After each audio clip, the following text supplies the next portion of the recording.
I did have an opportunity to text back and forth with Heath Schuler after Hendon Hooker beat his record on Saturday. So Saturday evening, Heath said what I would expect, just a stand-up guy, and said records are meant to be broken, that he couldn't be happier for Hendon Hooker, who broke the consecutive games with a touchdown record at 19. It was 18. He tied the record last week, but now it is 19, a touchdown pass. Hooker tied that record against Alabama, broke it with the Skyhawks on Saturday. So he said, congratulations. Said he's heard nothing but great things about Hooker, who was he knows pretty well because Heath's son, Navy Schuler, is a Tennessee quarterback. Hooker saying it's a blessing. I haven't gotten the chance to talk to Heath yet. I was talking to Navy, his son, yesterday, and he was telling me, hey, you got to grab a picture with my dad after you break the record. Heath was there. It was homecoming, but so were 100,000 other people, so it can be difficult to hook up. And a couple of other notes quickly. I'm not going to run through the report card as we typically do on a Monday because it was UT Martin. But a couple of by the numbers that you can find on offthehooksports.com. Tennessee's latest win, that 65-24 victory over UT Martin, carried on a common theme. The Vols can score points, have incredible playmakers, and are tough to keep in check offensively. How about this? Tennessee football scores its most points in a game since 2000, 65-24 over UT Martin. Hendon Hooker set the record, as we mentioned, most consecutive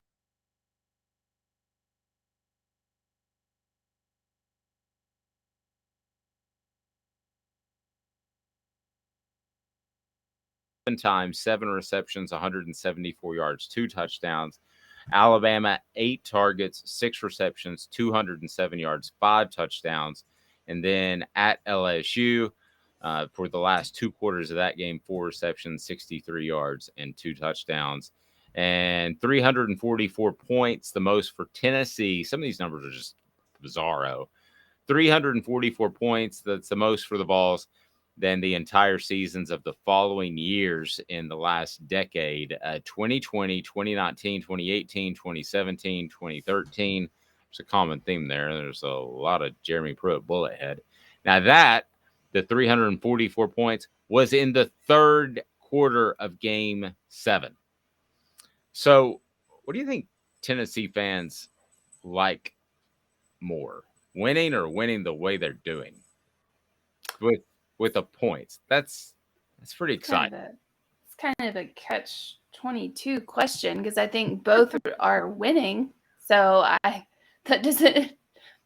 think they just like winning, Dave. I think that's the answer. They just like winning. They do. They incredibly do. But the way they're doing it is very exciting. And we'll discuss Tennessee and Hendon Hooker's odds now to win the Heisman.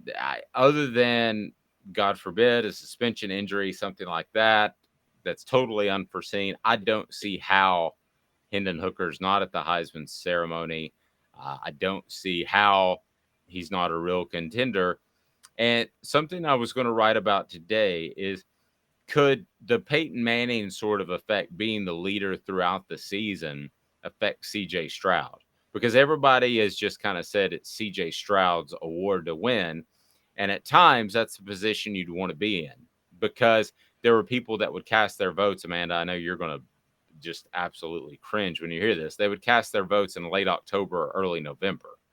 And to me, that's just idiotic. Well, now it's different. It's all electronic, and you don't even open it up. So you can't even send in your ballot via FedEx. And that being said, CJ Stroud could have a wearing sort of effect on some voters because he has been the leader throughout. I think Peyton Manning, that was a factor. That losing to Florida was a factor in why he didn't win. But I wonder if people get tired of, some of the voters get tired of CJ Stroud, and they go in a different direction. You shouldn't vote like that. You should vote who you think is the best. But people are people. Well, sometimes I think that people have this like thought in their mind of CJ Stroud being so good and then he doesn't live up to their expectations. I think that might be more of the reason their votes change, is because whoever was the favorite doesn't really live up to the expectations that were set by, media or whoever. So then you start looking at, well, who is making a difference on their team? Because again, like I've said, CJ Stroud could be anybody at Ohio State right now. You could put in their backup and probably get the same results. So with this Tennessee team, though, Hendon Hooker can't, like, there can't just be Joe Milton go in there and do the same thing that Hendon Hooker is doing. It's just not, that's not possible at Tennessee, at least not in my opinion. Let me ask you this question, Miranda. Could Joe Milton be a Heisman candidate if he played for Ohio State this season? Yes. Yes. No hesitancy. No hesitancy. As long as the only thing I could say about Joe Milton is, as long as he's got his head clear, like he doesn't make, stupid decisions like he did last season. As long as that's cleared up, then yeah, be just fine. John said Hooker and UT is a better story. OSU's schedule is garbage compared to UT. Heck, even half the SEC teams play people. Ohio State, they will play Michigan, and Michigan Penn actually, State. yeah, they played Penn State. They handled Penn State. I'm not a believer in James Franklin or Penn State. Again, we talked about it. What did you say last week? That it was like two really good looking people that kind of want us sorted to get out of a relationship that they were afraid they couldn't do better. Is that the way you put it? Yeah, Ohio State hasn't played Penn State yet. They play on the 29th. Okay, so upcoming. So, yes, they're upcoming. Michigan played Penn State. And Michigan beat the pants That off was of like Penn 41 State. to 14 or somewhere along those. Yes, something like that. But yes, it's like James Franklin and Penn State are like two attractive people who don't know if they're necessarily going to do better. So they just keep on in the same relationship because Penn State doesn't know if they can get anyone better up there, and James Franklin doesn't know if he can get a better job. So we just sit here in limbo. Yeah, it's like my wife. I mean, she realizes So that awkward. I'm super super hot. So for her, maybe she could do better, but really, do you want to take that chance?